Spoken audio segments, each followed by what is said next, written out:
Selamat pagi, selamat siang, selamat malam, dimanapun Bapak Ibu berada. Perkenalkan, nama saya Nudi Basrel Manurung. Saya merupakan mahasiswa Universitas Siber Asia dari Prodi S1 Manajemen. Pada kesempatan kali ini, saya akan memaparkan hasil review atas dua tugas akhir yang telah saya pilih untuk direview, di mana video ini merupakan syarat nilai ujian akhir semester mata kuliah Metode Penelitian Manajemen yang diampu oleh Ibu Dr. Silvanasya, SSI, MSI. Judul TA pertama yang saya pilih adalah Pengaruh Mutasi dan Reward terhadap Kinerja Pegawai pada KPP Penanaman Modal Asing 2 yang disusun oleh Hartwiana Gita Marlina. Dan judul yang kedua adalah Kesadaran Wajib Pajak dan E-Filing berpengaruh terhadap penerimaan pajak melalui kepatuhan wajib pajak sebagai variabel intervening, studi pada wajib pajak orang pribadi non-karyawan di KPP Pratama Binjai yang disusun oleh Agusman. Adapun informasi lengkap mengenai dua tugas akhir ini telah saya cantumkan pada laporan hasil review yang terpisah dari bahan paparan yang saya tampilkan di layar.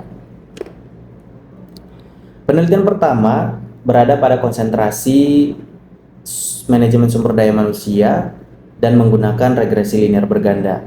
Sedangkan penelitian kedua berada pada konsentrasi manajemen keuangan dan menggunakan SEM PLS dengan variabel intervening.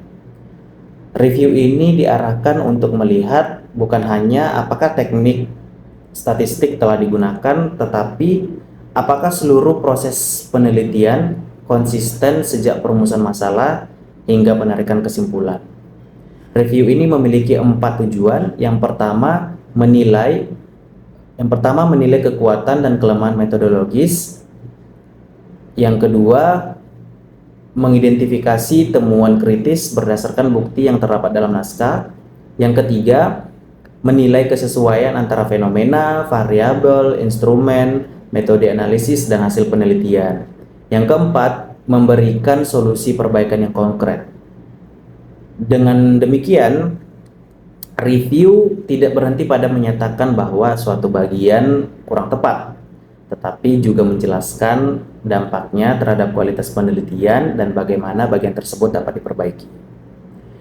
Secara umum, kedua penelitian sama-sama menggunakan pendekatan kuantitatif dan instrumen kuesioner, tetapi memiliki desain analisis yang berbeda. TA yang pertama menguji pengaruh mutasi dan reward terhadap kinerja pegawai menggunakan 77 responden. TA yang kedua menggunakan 100 responden untuk menguji hubungan kesadaran wajib pajak dan e-filing terhadap kepatuhan serta penerimaan pajak melalui model intervening. Perbedaan desain ini penting karena standar evaluasi statistiknya juga berbeda. Pada TA yang pertama, fenomena utama didasarkan pada perubahan nilai kinerja pegawai. Rata-rata NKP pelaksana turun dari 114,12 pada tahun 2022 menjadi 113,19 pada tahun 2023. Tetapi kemudian meningkat menjadi 114,69 pada tahun 2024. Penurunan yang tadi tidak berlangsung secara konsisten. Selain itu, dugaan mengenai mutasi yang tidak sesuai kompetensi dan reward yang kurang tepat sasaran belum sepenuhnya diperkuat dengan data awal. Menurut saya, sebagai reviewer, latar belakang akan lebih kuat jika disertai dengan prasurvei, wawancara, pendahuluan, atau data internal yang secara langsung menunjukkan masalah pada kedua variabel tersebut. Research gap di TA pertama terutama dibangun dari perbedaan hasil penelitian terdahulu. Pendekatan tersebut dapat diterima, tetapi belum cukup menjelaskan mengapa hasil penelitian tersebut berbeda. Apakah perbedaan disebabkan karakteristik organisasi, jenis pegawai, sistem reward, bentuk mutasi, atau konteks instansi pemerintah? Selain itu, landasan teori masih relatif umum. Karena itu, penelitian akan lebih kuat jika menggunakan teori yang menjelaskan mekanisme bagaimana mutasi dan reward dapat mempengaruhi kinerja, kemudian menghubungkannya secara eksplisit dengan hipotesis. Dari sisi metode, terdapat persoalan pada hubungan populasi dan sampel. Populasi disebut 145 pegawai, sedangkan sampel terdiri dari 77 responden yang pernah mengalami mutasi, jadi kurang sesuai. Jika seluruh 77 orang tersebut memenuhi kriteria dan diteliti, total sampling lebih tepat digunakan terhadap populasi terjangkau tersebut gitu. Pada instrumen, indikator reward juga perlu benar-benar mempresentasikan konsep reward. Pertanyaan apakah responden pernah mengalami mutasi sebaiknya berfungsi sebagai screening question, karena semua responden memang telah memenuhi kriteria tersebut. Validitas isi juga dapat diperkuat melalui expert judgment dan pilot test. Hasil regresi menghasilkan persamaan Y sama dengan 30,075 ditambah 0,327 X1 ditambah 0,217 X2. Mutasi signifikan dengan nilai P0,022 dan reward signifikan dengan nilai P 0,046. Model secara simultan juga signifikan. Namun, R-square sebesar 0,232 menunjukkan bahwa model hanya menjelaskan 23,2% variabel kinerja, sementara sisanya dipengaruhi oleh faktor lain di luar model. Dengan demikian, hasil penelitian memang mendukung adanya hubungan yang signifikan, tetapi daya jelaskan si model itu masih terbatas. Temuan kritis berikutnya berkaitan dengan interpretasi hasil. Koefisien 0,327 tidak tepat jika langsung diterjemahkan sebagai pengaruh sebesar 32,7%. Demikian pula koefisien 0,217 bukan berarti pengaruh 21,7%. Koefisien regresi menunjukkan perubahan rata-rata pada variabel dependen untuk setiap kenaikan satu satuan variabel independen, dengan variabel lain dianggap konstan. Selain itu, R-square 0,232 merupakan proporsi variasi kinerja yang dijelaskan model, bukan korelasi sebesar 23,2%. Perbaikan interpretasi ini penting agar kesimpulan tidak melampaui bukti statistik. Kita beralih ke TA yang kedua, fenomena penelitian relatif kuat.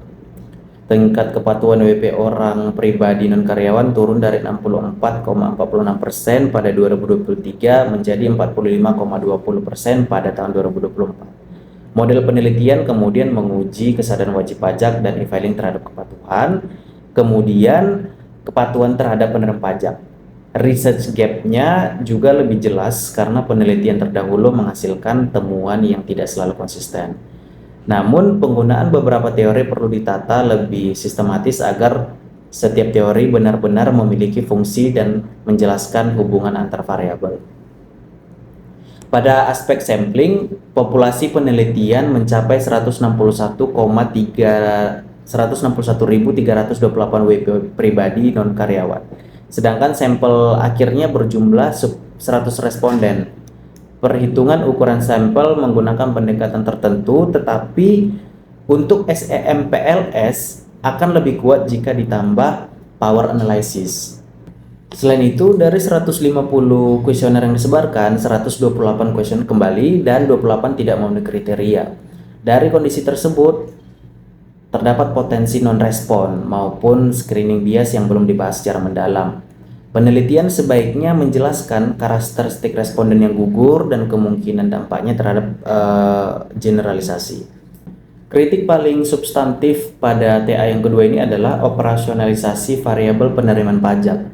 Konstruk tersebut diukur melalui 5 pernyataan berbasis persepsi Likert, seperti persepsi mengenai kesesuaian tarif, penggunaan penerimaan pajak, administrasi pajak, dan transparansinya.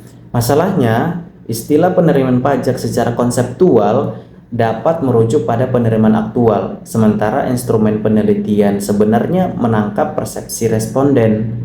Karena itu, terdapat potensi construct validity problem. Solusinya adalah mengganti nama konstruk menjadi persepsi terhadap penerimaan atau pengelolaan pajak, atau menggunakan data penerimaan aktual apabila konstruk tetap disebut penerimaan pajak. Secara statistik, evaluasi SEM-PLS di TA yang kedua relatif komprehensif. Outer loading seluruh indikator berada di atas 0,7 dan AVE sekitar 0,79 sampai 0,8, sehingga convergent validity tergolong baik. HTMT tertinggi antara kesadaran dan kepatuhan sebesar 0,876, masih berada di bawah 0,9, tetapi cukup dekat sehingga kedekatan kedua konstruk perlu diperhatikan. Composite reliability-nya juga sangat tinggi. Pada inner model, R-square kepatuhan sebesar 0,739 dan penerimaan sebesar 0,635 menunjukkan daya jelaskan yang cukup kuat. Namun, VIF inner model perlu dilaporkan secara eksplisit untuk melengkapi evaluasi multikolinearitasnya. Untuk pengujian hipotesis, terdapat pola yang cukup menarik. Kesadaran tidak berpengaruh signifikan langsung terhadap penerimaan karena p-value 0,215. E-filing juga tidak signifikan langsung terhadap penerimaan dengan p-value 0,240. Sebaliknya, kesadaran berpengaruh terhadap kepatuhan dengan p-value 0,003. E-filing berpengaruh terhadap kepatuhan dengan p-value 0,011. Dan kepatuhan berpengaruh terhadap penerimaan dengan p-value 0,018. Yang sangat penting, efek tidak langsung juga tidak signifikan. Masing-masing p-value 0,108 dan 0,085. Oleh karena itu, kepatuhan tidak terbukti memediasi hubungan tersebut secara statistik. Sebagai perbandingan, TA pertama lebih sederhana dan relatif mudah ditelusuri, tetapi memiliki kelemahan pada operasionalisasi, penentuan sampling, dan interpretasi koefisien regresi. TA kedua lebih komprehensif dengan evaluasi SEM-PLS, tetapi memiliki persoalan konseptual yang lebih mendasar pada pengukuran penerimaan pajak.